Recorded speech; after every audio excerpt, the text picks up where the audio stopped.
होना चाहिए किस खाद्य पदार्थ में या किसी भी जानवर है उसके डंक के अंदर कौन सा अम्ल विद्यमान होता है। ये आपकी पूरी की पूरी सॉल्ट फैमिली है। ये क्वेश्चन बोर्ड्स में आ चुका कि स्वाद के आधार पर बताओ अम्ल और क्षार में डिफरेंस क्या है, कि दही में कौन सा अम्ल होता है। देखो हर बार हर चीज को टेस्ट करके नहीं बताया जा सकता। एसिड और बेस जो है वो बहुत सारी अभिक्रियाएं करते हैं। अब आगे बात करेंगे तनुकरण यानी कि डाइल्यूशन के बारे में। नेक्स्ट हम बात करने वाले हैं पीएच स्केल के बारे में, जिनमें की पीएच जो है वो आपके 7 से 14 के मध्य है। आगे अपन बात करते हैं लवण परिवार के बारे में। अगर आपने गलित अवस्था में लवण लिया है तो गलित अवस्था में लवण भी विद्युत का चालन करते हैं। नमस्कार प्यारे बच्चों, मैं हूँ शुभांगी सक्सेना। बहुत सारा स्वागत है आप सभी का अर्जुन बैच की वन शॉट सीरीज में। फटाफट से क्लास से आपको जुड़ जाना है और इस क्लास को आपने क्या करना है, ज्यादा से ज्यादा बच्चों को शेयर करना है। आज इस वन शॉट सीरीज में हम कर रहे हैं क्लास 10th का चैप्टर नंबर 2, जिसका नाम क्या है, एसिड बेस एंड सॉल्ट। तो अपने अस्त्र और शस्त्र लेकर के फटाफट से तैयार हो जाओ। समझते हैं कि एसिड बेस और सॉल्ट जो है वो कितना इंपॉर्टेंट है और कहां से इस एसिड बेस और सॉल्ट के अंदर क्वेश्चन आते हैं। तो सबसे पहले हम ये देखने वाले हैं कि ये जो चैप्टर है इसमें हमें कितनी चीजें कवर करनी है और कहां से क्वेश्चन जो है एग्जाम के अंदर आते हैं। तो अगर हम बात करें प्यारे बच्चों, तो आप याद रखिएगा कि ये जो आपका चैप्टर नंबर 2 है, इस चैप्टर नंबर 2 से आपसे इस तरीके का क्वेश्चन पूछा जाता है कि मान लीजिए कोई भी एक्स है, जैसे टमाटर हो गया, नींबू हो गया, चींटी हो गई आपकी, नेटल हो गया आपका, कि इसमें कौन सा अम्ल उपस्थित है। यानी कि अम्ल के बारे में बात की जाती है कि किसके अंदर कौन सा अम्ल जो है वो उपस्थित है। यानी कि आपको अम्ल पता होना चाहिए किस खाद्य पदार्थ में या किसी भी जो जानवर है उसके डंक के अंदर कौन सा अम्ल विद्यमान होता है। फिर नेक्स्ट जो क्वेश्चन बनता है वो यहां से बनता है कि ये जो आपका अम्ल और क्षार होते हैं, अम्ल और ये जो आपका क्षार है, इनकी जितनी भी क्रियाएं हैं, जितनी भी ये रिएक्शंस करते हैं, जैसे कि मेटल कार्बोनेट से मेटल हाइड्रोजन कार्बोनेट्स के साथ आपस में ये दोनों भी रिएक्ट करते हैं, तो फिर क्या हमें प्रोडक्ट यहाँ पर मिलता है। यानी अम्ल क्षार की रिएक्शंस, अम्ल क्षार की जो क्रियाएं हैं उनसे संबंधित, उनकी जो अभिक्रियाएं हैं उनसे संबंधित आपसे क्वेश्चन पूछा जा सकता है। नेक्स्ट अगर हम बात करें तो पीएच स्केल से रिलेटेड क्वेश्चन आपसे जरूर पूछा जाता है कि पीएच स्केल क्या होता है, क्या काम ये आता है, किस तरीके से हम जो है इसको उपयोग कर सकते हैं। पीएच स्केल से ही 2 तरीके के क्वेश्चन बनते हैं। इससे रिलेटेड है आपकी अम्ल वर्षा, क्या रिलेटेड है, अम्ल वर्षा, और दूसरा आपका रिलेटेड है दंतशय, क्या रिलेटेड है, दंतशय। यहां से आपसे क्वेश्चन जरूर पूछा जाएगा। नेक्स्ट क्वेश्चन बनता है आपके लवण परिवार से। कहां से बनता है, लवण परिवार से आपसे क्वेश्चन पूछा जा सकता है। अब यहाँ पर 2-3 चीजें इंपॉर्टेंट हैं। जैसे हमने लवण की बात करी तो हमारे पास एक NaCl का लवण है, एक हमारे पास NaOH है, इसकी अगर हम बात करें, साथ ही साथ हमारे पास CaOCl2 है, हमारे पास CaSO4.2H2O है जिसे आप जिप्सम कहते हो। साथ ही साथ आपके पास CaSO4 डॉट आपका हाफ H2O है जिसे आप POP कहते हो, और POP से डेफिनेटली क्वेश्चन बनता है। बहुत सारी बार POP से क्वेश्चन बना ही बना है। साथ ही साथ 2 और चीजें भी हैं हमारे पास, एक होता है Na2CO3 और एक होता है आपका NaHCO3। ये आपकी पूरी की पूरी सॉल्ट फैमिली है और इस फैमिली से बहुत ज्यादा जो क्वेश्चन बनते हैं, एक बनता है आपका POP से, दूसरा जो बनता है वो आपके विरंजक चूर्ण से बनता है, और इन दोनों से भी आपका एक एक जो क्वेश्चन है वो यहाँ पर बन सकता है। अब इसी के साथ साथ एक चीज जो है, एक क्वेश्चन जो है वो भी इंपॉर्टेंट है। वो क्वेश्चन क्या है, आपसे तनुकरण के बारे में बात की जा सकती है कि जो डाइल्यूशन होता है, तनुकरण जो होता है वो क्या होता है या किस तरीके से किया जाता है, या इसका क्या मतलब है, इसका क्या तात्पर्य निकल रहा है। एक क्वेश्चन और बनता है जिसे आप बोलते हो क्रिस्टलन का जल। क्या बोलते हो, क्रिस्टलन का जल आप बोलते हो। यहां से भी आपका एक क्वेश्चन जो है वो बनता जरूर है। तो ये क्या है, ये इस चैप्टर के मेन चीजें हैं जहां से आपसे क्वेश्चन जो है वो पूछा जा सकता है। मैंने सिर्फ टॉपिक लिखे हैं, अब इन टॉपिक से क्वेश्चन आ सकता है। जैसे मैंने बोला कि पीएच स्केल से आ सकता है, वो डायरेक्ट बोल सकते हैं कि पीएच स्केल का चित्र बना दो और बताओ कि पीएच स्केल क्या काम आता है। या फिर वो आपसे पूछ सकते हैं कि भाई अम्ल वर्षा क्या होती है या दंतशय क्या होता है। या आपसे पूछा जा सकता है कि मानव जो शरीर है उसका पीएच कितना होता है, नींबू का पीएच कितना होता है, जठरस की पीएच कितनी होती है, मिल्क ऑफ मैग्नीशिया की पीएच कितनी होती है। तो इनसे रिलेटेड ये जो क्वेश्चंस है वो आपसे पूछे जा सकते हैं। समझ में आ गई इतनी बात मेरी। यहाँ से एक प्रश्न और है जो कि सूचक के बारे में है। किसके बारे में है? सूचक के बारे में है। और हमारे पास सूचक जो है वो 3 तरीके से हमने पढ़े कि जैसे हमारे पास जो सूचक होगा वो कैसा होगा बेटा, वो सूचक होगा या तो वो प्रकृति ने दिया है या वो मानव निर्मित है या फिर आप उसे ऑल फैक्टरी इंडिकेटर्स कहते हो यानी कि गंधीय सूचक कहते हो। तो वहां से भी एक सिंपल सा क्वेश्चन जो है वो बन सकता है।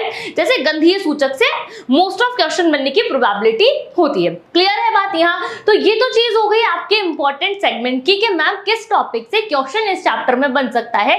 या हम यूं बात करें कि इस चैप्टर में इंपॉर्टेंट टॉपिक कौन कौन से हैं। जैसे पीएच में तो हमें बहुत सारी चीजें पढ़नी है। मिट्टी का हमको पीएच पढ़ना है, हमको जो हमारे शरीर का पीएच है उसके बारे में बात करनी है ना, नदियों के पीएच की हमको बात करनी है। लेकिन जो इंपॉर्टेंट है जहां से क्वेश्चन आता है वो ये 2 टॉपिक्स हैं। समझ में आ गई इतनी बात यहाँ?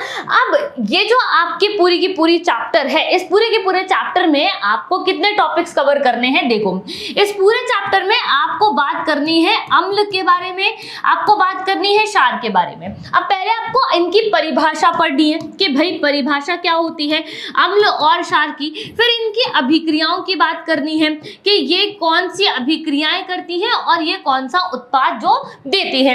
साथ ही साथ आपको इन दोनों में समानता भी पढ़नी है कि अम्ल क्षार में क्या क्या सिमिलरिटीज है। कुछ तो सिमिलरिटीज होगी ही सही। साथ ही साथ फिर आपको बात करनी है पीएच स्केल के बारे में और पीएच स्केल का आम जीवन में क्या उपयोग होता है। फिर आपको पढ़ना है लवण परिवार को। किसको पढ़ना है? आपको लवण परिवार को पढ़ना है। तो यहाँ पर ये 2-3 चीजें जो हैं आपकी वो थोड़ी सी इंपॉर्टेंट है। ये टॉपिक्स हमको इस चैप्टर के अंदर कवर करने हैं। क्लियर हो गई बात यहाँ?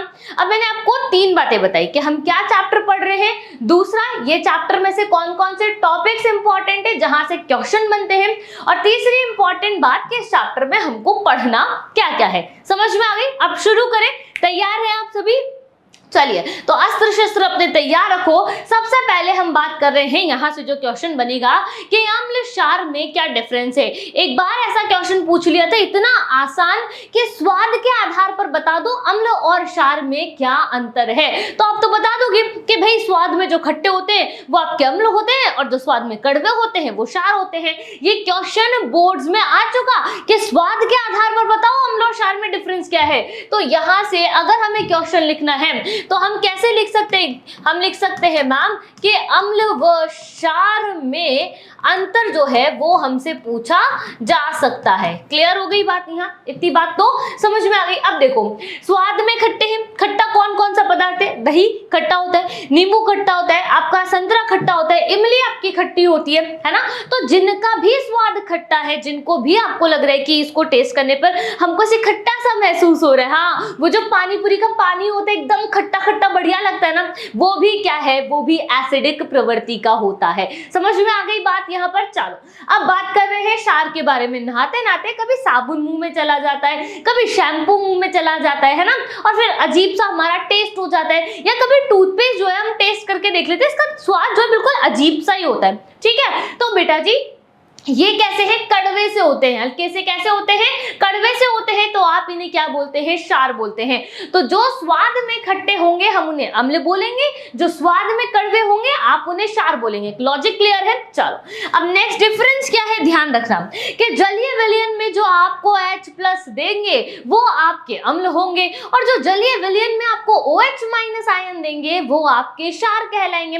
अगर आपसे पूछा गया कि अम्ल और क्षार को आयनों के आधार पर परिभाषित करो तो कैसे करोगे कि जलीय विलयन के अंदर अगर आपको H+ मिला है तो आपका अम्ल है, अगर जलीय विलयन में OH- मिला है तो आपका क्या हो जाएगा? क्षार यहाँ पर हो जाएगा। फिर अगर आपसे पूछा जाता है कि लिटमस पेपर के आधार पर बता दो कि कौन सा अम्ल होगा और कौन सा क्षार होगा, तो आपको याद रखना है अम्ल नीले लिटमस को लाल करते हैं और क्षार लाल लिटमस को नीला कर देते हैं। ये बिल्कुल उसी तरीके से है जैसे कि कैसे मैम, कि आप जो सुना होगा एक बढ़िया सा डायलॉग कि जली को आग कहते हैं, बुझी को राख कहते हैं, और जो नीले को लाल कर दे उसे आप अम्ल कहते हैं, और लाल को नीला कर दे उसे आप क्षार कहते हैं। वाह क्या बात है। चलो अब इन दोनों की एक बढ़िया सी ट्रिक हमारे पास थी। वो ट्रिक क्या है मैम? वो ट्रिक मैं आपको समझा देती हूँ कि मेरे पास एक बहुत बढ़िया सा वर्ड है। मेरे पास एक वर्ड है जिसका नाम है अनिल भाई साहब, ठीक है, और एक मेरे पास वर्ड है जिसका नाम है शालीन भाई साहब, ठीक है। ये दो भाई साहब है अपने, है ना। अब यहाँ पर समझो कि अ से क्या मतलब होता है कि मैम ये जो आपका अ होता है ना, ये जो आपका अ होता है ये होता है मैम अम्ल। अ से अम्ल हो जाता है, और अ से ही आपका क्या होता है? अ से ही आपका जो है अनिल शुरू यहाँ पर होता है। अब ये न से क्या मतलब है मैम? न से मतलब होता है बेटा नीला। न से क्या मतलब होता है? नीला लिटमस। न से मतलब होता है नीला लिटमस। और फिर ल से क्या मतलब होता है मैम? ल से मतलब होता है लाल लिटमस। क्या होता है बेटा? लाल लिटमस। अब देखो लॉजिक क्या बना कि अम्ल नीले को लाल कर देते हैं अनिल, अम्ल नीले को लाल कर देते हैं अनिल, अम्ल नीले को लाल कर देते हैं अनिल से याद रह जाएगी। बोलो बात याद रह जाएगी? हाँ जी मैम। अब अपन बात कर रहे हैं क्षार के बारे में। तो शालीन का जो श है और क्षार का जो श है वो एक ही बात है भाई मैम, क्योंकि शालीन के श से हमको क्या समझ में आना चाहिए कि हम बात कर रहे हैं क्षार के बारे में। अब क्षार क्या कर रहे हैं? लाल को नीला करने का काम कर रहे हैं। किसको? लाल लिटमस पत्र को। किसको नीला करेंगे? ये लाल लिटमस पत्र आपके पास है, उसको क्या कर देंगे? नीला करने का काम कर रहे हैं भाई, नीला। समझ में आ गई? नीला लिटमस, ठीक है। क्लियर है बात यहाँ? तो ये दोनों वर्ड आपको याद रखने हैं, अनिल भाई साहब और शालीन भाई साहब। इससे आप एग्जाम में 2 मिनट में पता लगा लोगे कि कौन सी चीज अम्ल है, कौन सी चीज क्षार है। अब ये मैम अनिल और शालीन जो है ये ऐसी बढ़िया सी ट्रिक है जो आपको हमेशा याद रह जाएंगी। समझ में आ गई बात यहाँ? चलो तो देखो, अम्ल नीले को लाल कर रहे हैं, क्षार लाल को नीला कर रहे हैं। अगर हम एग्जाम्पल्स की बात करें कि कौन एसिड है और कौन बेस है, तो HCl, H2SO4, HNO3 ये सब कैसे हैं? एसिडिक नेचर के होते हैं। KOH, NaOH, MgOH का होल ट्वाइस ये सब कैसे होते हैं? बेसिक नेचर के होते हैं। आई होप इतनी बात आपको समझ में आ गई होगी। तो ये बेसिक डिफरेंस हो गया। स्वाद के आधार पर अपन ने बता दिया, अपन ने आयंस के आधार पर बता दिया, लिटमस पेपर के आधार पर बता दिया। एग्जाम में किसी भी तरीके से पूछे आप फटाफट से लिख करके आ सकते हो। आगे बात करूं, चलो आगे अपन बात करने वाले हैं कार्बनिक अम्ल के बारे में। कार्बनिक अम्ल मतलब एग्जाम में पूछा जाता है, जैसे पूछ लिया था कि दही में कौन सा अम्ल होता है, आपसे पूछ चुका है ये वाला क्वेश्चन, आपसे पूछा जा चुका है कि दही में कौन सा अम्ल होता है। तो मैम कैसे याद रखेंगे कि दही खा करके लेटने का मन करता है तो दही में लैक्टिक अम्ल होता है। दही खा करके आलस आते हैं, लेटने का मन करता है, हम सुस्त हो जाते हैं, तो दही में लैक्टिक एसिड की वजह से आपको लेटने का मन करता है। टमाटर की बात करें तो टमाटर में ऑक्सैलिक एसिड होता है। कौन सा होता है? ऑक्सैलिक। आहट टमाटर बड़े मजेदार, तो ये बड़े मजेदार जो टमाटर है इनमें ऑक्सैलिक एसिड होता है। इमली की बात कर रहे हैं तो टार्टरिक, ई से इमली, ई से, और आपको याद रखना टार्टरिक एक आ रहा ना, इस पे ई की मात्रा आ रही है, तो ई से तो इमली है और ई से ही टार्टरिक एसिड आपको याद रखना है। नींबू और संतरे में सिट्रिक अम्ल होता है। सिट्रिक अम्ल किसमें हो रहा है? नींबू और संतरे में। समझ में आ गई? ये क्वेश्चन पूछ लिया गया है, ये क्वेश्चन पूछ लिया गया है विनेगर के अंदर या सिरके के अंदर कौन सा अम्ल विद्यमान होता है, तो आप बता दोगे कि एसिटिक एसिड जो है वहां विद्यमान होता है। और कीट के डंक जो है, कीट का तो डंक है या नेटल जो है, नेटल का जो पादप है उसमें जो डंक विद्यमान है वो कौन सा होता है? मेथेनोइक अम्ल होता है। कौन सा होता है? मेथेनोइक अम्ल। तो याद रह जाएगी, दही खा करके आलस आते हैं, लेटने का मन करता है, लैक्टिक एसिड है। आहट टमाटर बड़े मजेदार, तो ऑक्सैलिक एसिड है। इमली, ई से इमली और टार्टरिक में भी ई की मात्रा आ रही है तो टार्टरिक एसिड होगा। नींबू संतरा सिट्रिक एसिड, नींबू संतरा सिट्रिक एसिड। सिरके में एसिटिक एसिड होता है, हम जानते ही हैं। और कीट का डंक जो है या फिर नेटल पादप जो है उसमें जो आपको एसिड मिलता है वो कौन सा है? Methanoic acid. क्लियर है? बोलो मेरे साथ, क्लियर है? चलो अब अपन आगे चल रहे हैं इंडिकेटर इंडिकेटर्स की बात कर रहे हैं। देखो हर बार हर चीज को टेस्ट करके नहीं बताया जा सकता कि ये चीज खट्टी है या ये चीज कड़वी है। अब कभी कभी ऐसा होता है कि हमको टेस्ट नहीं करना होता, तो हम कैसे पता लगाएंगे? हमको पता लगाने के लिए फिर कौन आ गए हैं आपके पास? इंडिकेटर्स आ गए, सूचक आ गए, जिनका काम ही यही था कि वो बताएंगे कि ये चीज एसिडिक नेचर की है, ये चीज बेस नेचर की है। समझ में आई बात यहाँ पर? तो तीन तरीके के सूचक बन गए। एक बन गया प्राकृतिक, जो कि प्रकृति से मिला। अब जब प्रकृति ने ही सारा काम कर दिया तो हमको भी लगा कि कुछ करना चाहिए, तो हमने बना लिए मानव निर्मित। और फिर इसके बाद एक और सूचक हमारे पास आए, जिनको हमने कहा कि गंध के आधार पर ही बता देंगे कि ये चीज अम्ल है या फिर ये चीज क्षार है। अब जो प्रकृति ने दिया उसमें हमारे पास कौन आया? उसमें हमारे पास लिटमस पेपर भी आया, हल्दी भी आई, पत्ता गोभी भी आई। इन सब की मदद से हमने बताया कि ये चीज एसिडिक है और ये चीज बेस है। अब ध्यान से समझो यहाँ पर क्या लिखा हुआ है। प्राकृतिक की अगर अपन ने बात करी तो यहाँ लिटमस है और हल्दी है। अब देखो यहाँ पर ये जो लिटमस है ये हल्का बैंगनी कलर का जो है विलियन यहाँ पर होता है, पर जब ये लिटमस पत्र के फॉर्म में आता है तो अम्ल के साथ ये क्या देगा? रेड कलर देगा, गुस्से में लाल हो गया है। क्षार के साथ कैसा देगा? नीला, है ना। और हल्दी कैसा देगी? पीला दे देगी। और अम्ल के साथ, मतलब पीली होती है, अम्ल के साथ पीला देगी और क्षार के साथ लाल देगी, लाल, एकदम लाल, रक्त तप्त लाल। ठीक है। कृत्रिम यानी मानव निर्मित जिसको बोलते हैं। कृत्रिम का मतलब क्या होता है बेटा? मानव निर्मित, मनुष्य ने बना लिया हैं, तो मनुष्य ने तो केमिकल से बनाए होंगे। यानी एक हमारे पास है फिनोफ्थलीन, एक हमारे पास है मिथाइल ऑरेंज या मेथिल ऑरेंज। फिनोफ्थलीन एसिड के साथ कोई कलर नहीं देता, उसको बिल्कुल मन नहीं होता, वो कहता है मैं कोई रंग बदल लूंगा नहीं। ठीक है, मैं कोई गिरगिट हूं, मैं रंग बदलूंगा नहीं? बदलूंगा। लेकिन जैसे ही क्षार आता है वो गुलाबी गुलाबी हो जाता है ना, गुलाबी समाम छा जाता है, एकदम बढ़िया। मेथिल ऑरेंज की बात कर रहे हैं तो यौमल को देख के गुस्से में लाल हो जाता है और वही क्षार के साथ पीला पड़ जाता है, इतना सैड हो जाता है। गंधीय सूचक की अगर बात की जाए, यानी गंध के माध्यम से आप ये समझ पाओ कि ये चीज अम्ल है या फिर ये चीज क्षार है। तो देखो ऐसे पदार्थ जिनकी गंध अम्लीय या क्षारीय माध्यम में बदल जाती है उन्हें आप गंधीय सूचक ऑल्फैक्टरी इंडिकेटर्स कहते हो। और ये क्वेश्चन आपसे पूछ चुके हैं भाई साहब, PYQ है ये क्वेश्चन आपसे पूछ लिया है। उदाहरण वनीला, प्याज और लौंग का तेल। क्षार में गंध नहीं रहती है और अम्ल में गंध वही की वही बनी रहती है, कि जैसी गंध है वैसी की वैसी बनी रहेगी, लेकिन क्षार में गंध जो है वो समाप्त हो जाएगी। तो ये इतने सारे इंडिकेटर्स हैं जिनकी मदद से हम ये बता सकते हैं बिना टेस्ट किए कि भाई साहब जो अपने पास है वो एसिडिक नेचर का है या फिर बेस नेचर का है। क्लियर है बात यहाँ? चलो नेक्स्ट हम बात करने वाले हैं कि एसिड और बेस जो है वो बहुत सारी अभिक्रियाएं करते हैं, यानी उनके रासायनिक गुणों की बात कर रहे हैं। अब वो किस किस से कौन सी अभिक्रिया कर रहे हैं और किस तरीके का उत्पाद दे रहे हैं। सबसे पहले अगर मैं बात करूं तो मेरे पास कौन है? अम्ल है मेरे पास। और अम्ल क्या कर रहा है? धातु से क्रिया कर रहा है। अम्ल किससे रिएक्शन कर रहा है?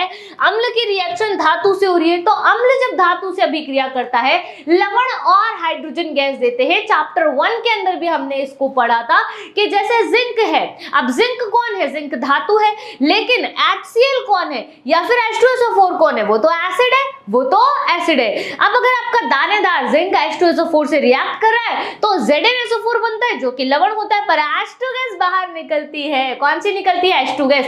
यानी अम्ल जब भी आपके धातु से क्रिया करेगा वो H2 गैस देगा ही देगा। वो क्या देगा? H2 गैस देगा। तो देखो क्या लिखा हुआ है कि फटफट की ध्वनि के साथ H2 गैस निकलती है। पॉप साउंड यहाँ पर आता है। कौन सा साउंड आता है? Pop sound. मैंने लिया है आपका उदाहरण जिंक और फिर मैंने ले लिया HCl, ZnCl2 मिला है और H2 गैस जो है वो बाहर निकल गई है। तो देखो जब भी आपका अम्ल धातु से क्रिया करेगा आपको क्या उत्पाद देखने को मिलेगा? लवण और हाइड्रोजन। लवण तो कंफर्म ही है, हाइड्रोजन भी कंफर्म हमको मिलेगी ही मिलेगी। नेक्स्ट हम बात कर रहे हैं कि जब आपका एसिड किससे रिएक्ट कर रहा है? धातु कार्बोनेट या फिर धातु हाइड्रोजन कार्बोनेट। अब धातु कार्बोनेट क्या होता है कि आपने धातु ली, जैसे सोडियम आप जानते हो धातु है, कार्बोनेट ले लिया है तो CO3 हो जाएगा। अगर धातु हाइड्रोजन कार्बोनेट की बात कर रहे हो तो हम कुछ इस तरीके से उसे रिप्रेजेंट करते हैं। तो देखो, अम्ल आपका धातु कार्बोनेट या धातु हाइड्रोजन कार्बोनेट से जब भी रिएक्ट करेगा तो ये बात देगा, अपने को ये प्रोडक्ट मिलेगा। ये प्रोडक्ट क्या है कि यहाँ मैम लवण तो मिलेगा ही मिलेगा, वो तो कॉमन हो गया क्योंकि वो तो ऊपर भी अपने को मिला था, लेकिन अब अपने को क्या मिला, CO2 यहाँ का मुख्य उत्पाद है। यहाँ कौन सा मुख्य उत्पाद है बेटा जी, CO2। याद रह जाएगी क्या मेरी बात, यहाँ वाटर मॉलिक्यूल बाहर निकलेगा। अगर हम रिएक्शन कराएं तो देखो Na2CO3 क्या है, धातु कार्बोनेट है। कौन है ये सोडियम कार्बोनेट है। क्या है इसका नाम, सोडियम कार्बोनेट। समझ में आ गई क्या बात, यहाँ क्या नाम है इसका, सोडियम कार्बोनेट। HCl के साथ रिएक्शन हो रही है, यहाँ NaCl मिल रहा है, CO2 मिल रहा है और H2O मिल रहा है। तो CO2 क्या है बेटा, CO2 आपका इसमें मुख्य उत्पाद है। अब CO2 जब भी निकलती है तो बुदबुदाहट होती है, जैसे H2O जब भी निकलती है तो पॉप साउंड आता है, ऐसे ही CO2 जब भी निकलती है तो बुदबुदाहट हमको सुनाई देती है। और देखो CO2 की उपस्थिति में चूने का पानी कैसा हो जाता है, दूधिया हो जाता है। CO2 ऐसी गैस है जो कि क्या करती है, गैस मतलब आग बुझाने में सहायक होती है, गैस नहीं आग बुझाने में सहायक होती है। अब हम बात कर रहे हैं आगे, देखो NaHCO3 यानी कि आपका sodium hydrogen carbonate, sodium bicarbonate, ठीक है। NaHCO3 की रिएक्शन HCl से करवाई हमने तो NaCl, CO2 और फिर से H2O मिला। यानी हमें तो प्रोडक्ट जो है वो फिक्स है कि लवण मिलेगा कोई सा, लेकिन CO2 और H2O तो हमको पक्के से मिलेगी ही मिलेगी। नेक्स्ट रिएक्शन की अगर बात करें तो अम्ल जो है वो किससे अभिक्रिया कर रहा है, धात्विक ऑक्साइड से। किससे कर रहा है, धात्विक, यानी धातु ऑक्साइड से रिएक्शन हो रही है तो लवण और जल मिल रहा है। अब ध्यान से समझना, CuO कौन है, Cu आपका कौन है, कॉपर है। ऑक्सीजन से अभिक्रिया हो गई है तो क्या बन गया, धातु ऑक्साइड। अब आपको याद है कॉपर जब ऑक्सीजन से क्रिया करता है तो कॉपर ब्राउन कलर का होता है, भूरे रंग का होता है, पर ऑक्सीजन से क्रिया करने के बाद उस पर काली परत चढ़ जाती है तो ये CuO क्या है, ये काली परत वाला कॉपर ऑक्साइड है। Very good. इसकी रिएक्शन HCl से हो रही है तो ये धातु ऑक्साइड हो गया ना, क्योंकि कॉपर धातु थी, ऑक्सीजन से क्रिया हुई तो ऑक्साइड आ गया। HCl से क्रिया हो रही है, HCl अम्ल है, CuCl2 विच इज योर लवण और H2O मिल रहा है। यानी बेटा एक बात समझो कि जब अम्ल क्षार परस्पर क्रिया करते हैं तो लवण और जल मिलता है, जिसे आप उदासीनीकरण की भी क्रिया कहते हो, इंग्लिश में न्यूट्रलाइजेशन रिएक्शन बोल देते हो। यहाँ पर भी तो मुझे लवण और जल मिल रहा है। इसका मतलब ये जो मेरे पास धात्विक ऑक्साइड है, ये जो मेरे पास धात्विक ऑक्साइड, इसकी प्रकृति कैसी है, क्षार जैसी है, तभी तो ये मुझे क्षारों जैसा व्यवहार कर रही है, तभी तो ये मुझे लवण और जल दे रही है। समझ में आई बात यहाँ पर। तो धात्विक ऑक्साइड की प्रकृति क्षारीय जैसी है। इसका पता कैसे चला कि जब रिएक्शन हुई और उसने मुझे लवण और जल दिया, जिस बात को हम कैसे जानते हैं कि जब अम्ल और क्षार रिएक्ट करते हैं तो वो हमको क्या देते हैं, लवण और जल। क्या देते हैं, बोलो मेरे साथ, लवण और जल। और वही लवण और जल कहाँ मिल रहा है कि जब अम्ल ने धात्विक ऑक्साइड के साथ रिएक्शन करी। बोलो बात क्लियर है, बात आपको समझ में आई, इतना लॉजिक क्लियर है। चलो आगे बात करते हैं। अब हमारे पास कौन है, अब हमारे पास क्षार है, वो अम्ल खत्म हो गया, अब हमारे पास क्षार है। और एक चीज तो हम जानते हैं कि अम्ल क्षार परस्पर अभिक्रिया करेंगे तो लवण और जल देंगे। अम्ल ने क्रिया करी थी धातु के साथ तो लवण और हाइड्रोजन दिया था। क्षार जब धातु के साथ क्रिया करेगा तो सेम देगा। सेम क्या दे रहा है मैम, लवण और हाइड्रोजन। क्या दे रहा है ये, लवण और हाइड्रोजन दे रहा है। ये जिंक हो गया, ये कौन है मैम, क्षार हो गया। सोडियम जिंकेट की प्राप्ति हुई और H2 गैस जो है यहाँ से बाहर निकल गई। नेक्स्ट अगर मैं बात करूं तो ये जो आपका क्षार है ये अधातु ऑक्साइड से क्रिया करके क्या दे रहा है मैम, लवण और जल। पर ये क्रिया किससे कर रहा है, अधातु ऑक्साइड से। तो अधातु ऑक्साइड की प्रकृति कैसी हो गई है, अम्लीय। कैसी हो गई है बेटा, अम्लीय प्रकृति। जैसे धातु ऑक्साइड की क्षारीय थी तो अधातु ऑक्साइड की कैसी होगी, अम्लीय होगी। यहाँ देखो ये कार्बन है, अधातु है, ऑक्सीजन से रिएक्शन हो गई, अधातु ऑक्साइड बन गया। ये कौन है मैम, ये क्षार है, रिएक्शन हुई तो लवण और जल की प्राप्ति आपको हो गई है। क्लियर है लॉजिक, यहाँ बात समझ में आ गई। चलिए अब आगे बात करेंगे तनुकरण यानी कि डाइल्यूशन के बारे में। देखो अम्ल तनु तब होता है जब किसी अम्ल या क्षार को जल के साथ मिलाया जाता है, समझो बात को, हम इसे क्षार के रेस्पेक्ट में भी पढ़ लेते हैं कि अम्ल या क्षार तनु जब होते हैं जब किसी अम्ल या क्षार को जल के साथ मिलाया जाता है, जिससे प्रति इकाई आयतन में H3O+ यानी कि आपका जो H+ आयन है, यानी अम्ल वो होते हैं तो जलीय विलयन में H+ आयन देते हैं, H+ आयन की सांद्रता में कमी हो जाएगी, OH- आयन की सांद्रता में कमी हो जाएगी, तो वहां पर क्या हो गया, अम्ल और क्षार का तनुकरण हो गया। क्या हुआ, अम्ल और क्षार का तनुकरण हो गया है। तनु अम्ल, अल्प अम्ल घुलनशील पदार्थ बड़ी मात्रा में, है ना, अल्प अम्ल है, ठीक है, और फिर आपके पास विलायक में विलय होना। समझो इस बात को, क्या लिखा है, तनु अम्ल की मैं बात कर रही हूँ, तो अम्ल की मात्रा तो तनु है, अम्ल की मात्रा तो कम है ना, लेकिन विलायक जो है वो दूसरा बड़ी मात्रा में, और ये उसमें जाकर के विलय का रोल निभा रहा है। सेम अगर हम सांद्र अम्ल की बात करें तो उसमें अम्ल की मात्रा ज्यादा हो जाएगी। इतना लॉजिक क्लियर है। अब आपको ये बढ़िया सी चीज जो है वो याद रखनी है, क्योंकि इस पर बेस्ड एग्जाम के अंदर आपसे क्वेश्चन पूछ लिया है कि आपको क्या किया, हमने एक गिलास में अम्ल दे दिया, ठीक है, और फिर हम इसमें कह रहे हैं कि इसमें आप जो इसका तनुकरण कर दो, तो आप इसमें ऊपर से पानी डालो। और एक दूसरा बच्चा था, उसको हमने कहा कि आपके पास अम्ल और क्षार है और आपके पास जल है, आप जो है अम्ल का तनुकरण कर दो। तो उसने क्या किया, उसने एक गिलास में जल लिया और कुछ बूंदे अम्ल की डाल दी। तो बताओ कौन सा सही है, तो जो दूसरे बच्चे ने किया वो सही है। क्यों सही है, क्योंकि जब आप क्या करते हो बेटा, अम्ल जो होता है ना, उसके अंदर अगर आप जल डालते हो तो बहुत ऊष्मा बाहर निकलती है, एक तरीके की ऊष्माक्षेपी अभिक्रिया ये होती है, एक्सोथर्मिक रिएक्शन होती है। इससे हमारे कपड़े जल सकते हैं, हम जल सकते हैं, हमारी त्वचा को नुकसान हो सकता है, आसपास में जो चीजें हैं जिनके साथ हम काम कर रहे हैं उनको नुकसान हो सकता है, क्योंकि ये बहुत डेंजरस है, ऊष्माक्षेप की अभिक्रिया है। तो अब क्या करें मैम, हम बहुत सारा जल लेंगे, उसमें फ्यू ड्रॉप्स एसिड की डालेंगे और यहाँ हमारे पास मिल जाएगा हमको तनु अम्ल का जलीय विलयन। लॉजिक क्लियर हो गई, बात समझ में आ गई। चलो आगे चलते हैं। अम्ल और क्षार के सामर्थ्य की हम बात कर रहे हैं। अम्ल और क्षार का सामर्थ्य का अनुमान यूनिवर्सल इंडिकेटर की सहायता से लगाया जा सकता है। ये विलयन में विभिन्न H+ आयनों की सांद्रता पर निर्भर करता है या विभिन्न रंग उन्हें दिखाता है। तो यूनिवर्सल इंडिकेटर एक लिक्विड फॉर्म में होता है, ये ग्रीन कलर का होता है। जैसे ही एसिड के साथ रिएक्ट करेगा तो जो जितना स्ट्रॉन्ग एसिड होगा ये उतना रेड कलर देने लगेगा, और ये जितना वीक एसिड होगा ये धीरे धीरे रेड से ऑरेंज, ऑरेंज से थोड़ा सा लाइट ऑरेंज, इस तरीके से इसके कलर में वेरिएशन आएगी। अगर यूनिवर्सल इंडिकेटर स्ट्रॉन्ग बेस के साथ रिएक्ट करता है तो बहुत गहरा ब्लू कलर ये देता है, पर धीरे धीरे अगर ये जो बेस है वीक होते जाएगा तो कलर में भी आपको वेरिएशन दिखते चले जाएंगे। नेक्स्ट हम बात करने वाले हैं पीएच स्केल के बारे में।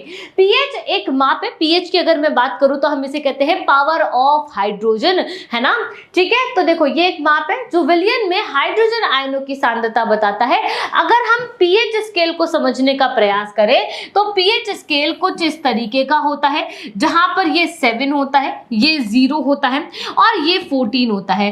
अगर आप क्या कर रहे हैं, 7 से दूर जा रहे हैं और 14 के निकट जा रहे हैं, अगर आप क्या कर रहे हैं, 7 से दूर जा रहे हैं, ठीक है, कहां से दूर जा रहे हैं, 7 से दूर जा रहे हैं, लेकिन 14 के बिल्कुल पास में जा रहे हैं, इस तरफ आप जा रहे हैं, ये एरो क्या बता रहा है, आप इस तरफ आ रहे हैं। तो यहाँ पर जो अगर आप जितना 14 के पास होंगे आप उतने प्रबल क्षार होंगे, आप जितना 14 के पास होंगे आप उतने प्रबल क्षार कहलाएंगे। यहाँ पर क्या होगा, OH- जो आयन है, आयन में क्या हो जाएगी, वृद्धि हो जाएगी। क्या होगी बेटा, वृद्धि हो जाएगी। और जलीय विलयन में जब OH- आयन निकलता है तभी तो हमें पता चलता है कि ये जो हमारे पास पदार्थ है ये कैसा है, क्षारीय प्रकृति का है। क्लियर है बात यहाँ। तो यहाँ पर क्या हो रहा है, अगर आप 14 के निकट आ रहे हो तो आप प्रबल क्षारों में आ रहे हो। अगर मैं उदाहरण की बात करूं, जैसे आपके पास NaOH होता है, इसका 10 होता है। NaOH जो है इसका pH जो होता है, इसकी pH कितनी होती है, इसकी pH 14 होती है। अगर मैं बात करूं कि आपके पास MgOH जो है इसका होल ट्वाइस है, इसकी pH कितनी होती है, 10। इसको बोलते हो आप इसको क्या बोलते हो आप, ध्यान से समझना, इसको बोलते हो आप मिल्क ऑफ मैग्नीशिया। क्या बोलते हो बेटा, मिल्क ऑफ मैग्नीशिया। ये क्वेश्चन पूछ चुके हैं एग्जाम के अंदर कि मिल्क ऑफ मैग्नीशिया क्या होता है, और याद रखना है कि MgOH का होल ट्वाइस होता है। इसे आप एंटासिड भी कहते हो। क्या कहते हो, एंटासिड, यानी कि जो एसिड की एंटी है। एसिड की क्या है बेटा, वो एंटी है, तो ये एंटी सिड हो जाएगा। ठीक है, समझ में आ गई बात यहाँ। अच्छा, उसको सही से ही लिख देते हैं। चलो भाई, एक बार इसको सही से लिख देते हैं, ये एंटासिड हो जाएगा। क्लियर है बात यहाँ पर। 7 क्या बताता है मैम, 7 न्यूट्रल होता है बेटा, ये उदासीन को बताता है। जैसे कि आपका शुद्ध जल, ये कैसा हो जाता है मैम, ये 7 होता है, न्यूट्रल ये होता है।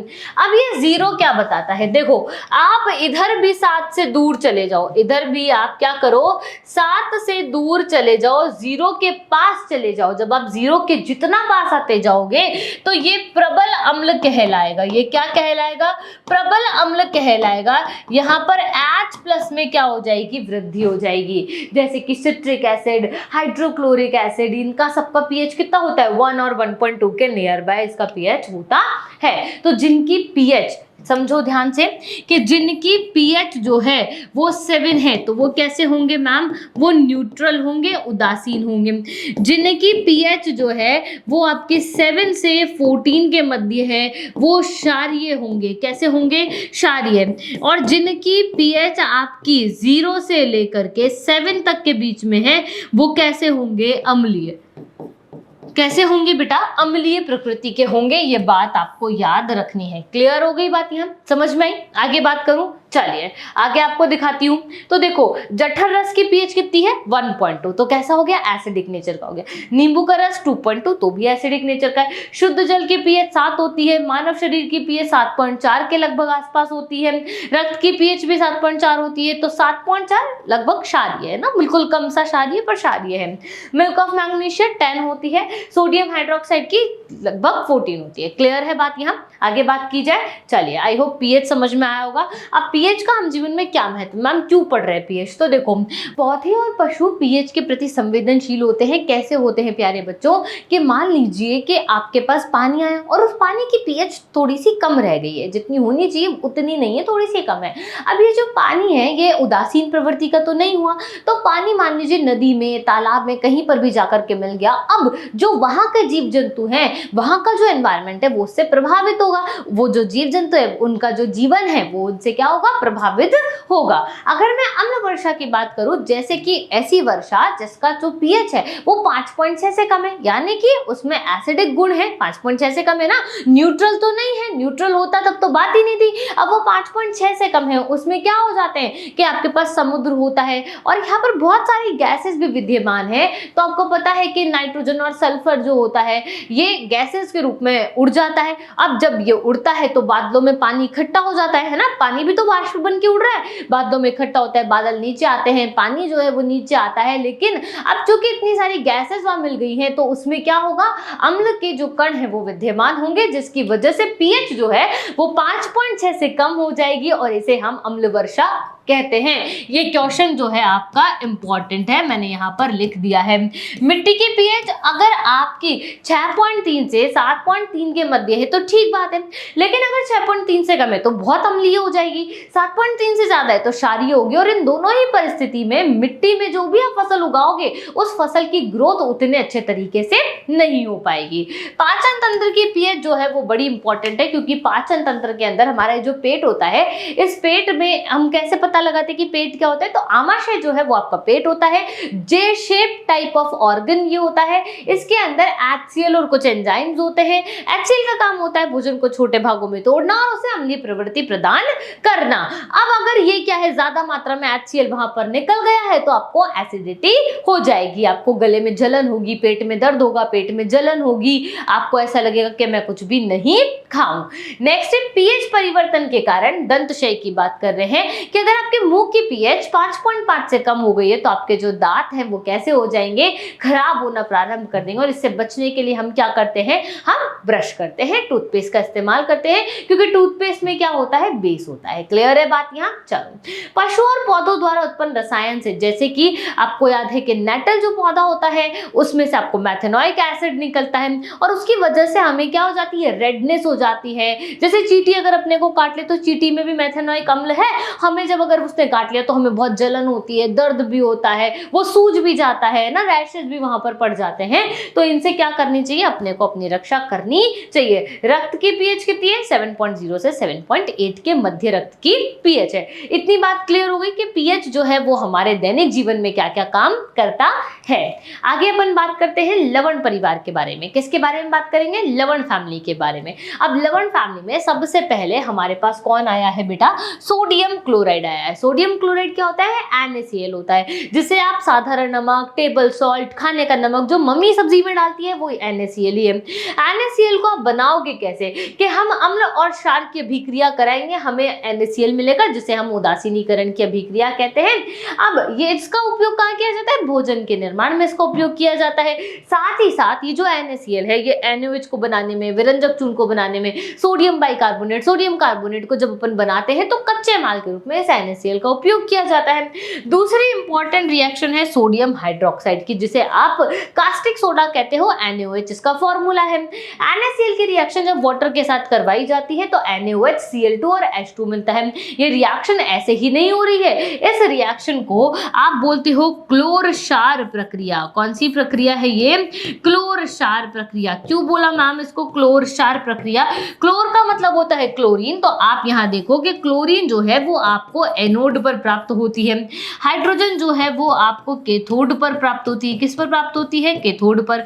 NaOH का विलयन आपको मिलता है, यानी कि ये कैसा है, क्षार। तो इस विलयन के अंदर या इस रिएक्शन में आपको Cl2 मिल रहा है जो कि कैसा है, आपका क्लोर है ना। आपको NaOH मिल रहा है जो कि क्षार है, तो प्रक्रिया का नाम हो गया क्लोर क्षार प्रक्रिया। अब इस क्लोरीन का उपयोग कहाँ कहाँ किया जाता है, क्लोरीन का उपयोग PVC बनाने में, और दूसरा ये मैम स्विमिंग पूल की सफाई करने में, स्वच्छता में आप किसका उपयोग करते हो, क्लोरीन का। ये क्वेश्चन भी एग्जाम में आ चुका है।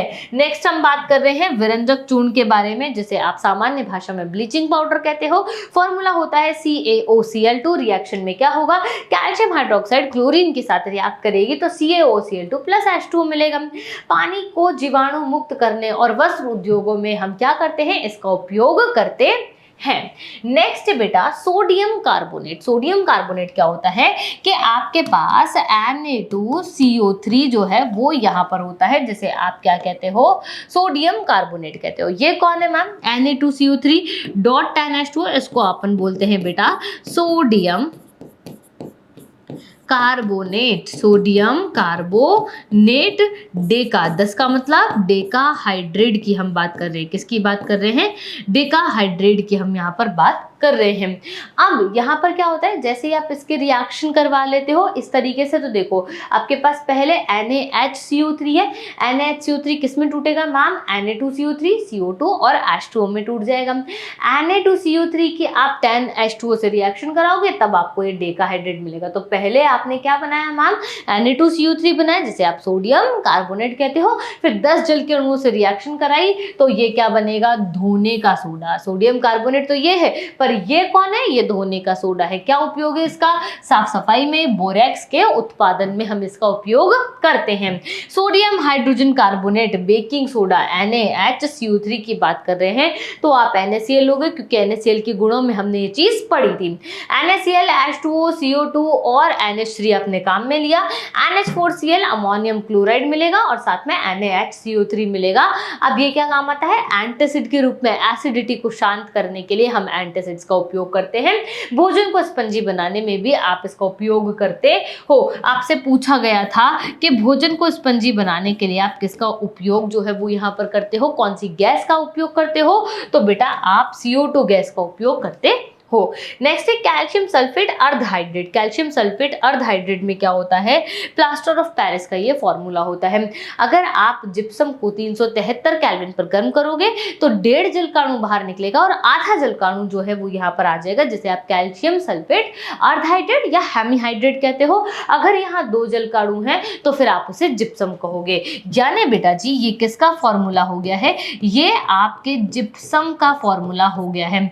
अब अगर आपसे पूछा जाए कि प्लास्टर ऑफ पेरिस जो होता है इसका उपयोग कहाँ है, तो टूटी हड्डियां जोड़ने में और सजावट करने में इसका उपयोग किया जाता है। आई होप इतनी बात जो है वो आपको समझ में आई होगी कि किस तरीके की कौन सी रिएक्शन है। तो मैंने आपको बताया था कि लवण परिवार में पीओपी जो है वो सबसे ज्यादा इंपॉर्टेंट है, क्योंकि इससे जो क्वेश्चन है वो बार बार आपसे पूछा जाता है। अब याद कैसे रखा जाएगा मैम, याद रखने के लिए आपको एक बात याद रखनी है कि CaSO4 की बात कर रहे हैं, हमारे पास 2H2O है। जब CaSO4 2H2O के साथ जुड़ा हुआ होता है तो आप इसे जिप्सम कहते हो। क्या कहते हो आप इसे? जिप्सम कहते हो। अब आप क्या करोगे, इसे गर्म करोगे 373 केल्विन पर। कितने पर? 373 केल्विन पर। जैसे ही गर्म करोगे तो यहाँ से पानी जो है वो क्या होगा, भाप बन के उड़ने लगेगा। और पानी जब भाप बन के उड़ने लगेगा तो यहाँ पर सिर्फ आधा ही पानी रह जाएगा, आधा ही जो पानी का मॉलिक्यूल है वो यहाँ पर रह जाएगा। देखो अभी यहाँ पर 2 है, यहाँ पर कितना रह गया, आधा रह गया। तो कितना गायब हो गया मैम, 1 से ही 1/2 जल जो है वो उड़ गया है। तो इसको क्या बोलते हैं, इसको आप बोलते हो पीओपी, प्लास्टर ऑफ पेरिस, या फिर कैल्शियम सल्फेट अर्ध हाइड्रेट, या फिर हेमी हाइड्रेट। अब एग्जाम में पूछा गया था कि आपके पास कौन है, प्लास्टर ऑफ पेरिस है। प्लास्टर ऑफ पेरिस की जल के साथ अभिक्रिया आपको लिखनी है, तो वो कुछ इस तरीके से आपकी अभिक्रिया जो है यहाँ पर होगी। एक और क्वेश्चन होता है, क्रिस्टलन के जल की बात कर रहे हैं कि ये क्रिस्टल है बेटा, और इसके साथ जितने जल के अणु जुड़े, जैसे यहाँ पर तो 2 जुड़े हैं, तो ये क्या हो गए बेटा, 2 जल के अणु विद्यमान है। तो यहाँ पर क्रिस्टलन का जल कितना है, 2 इकाई है।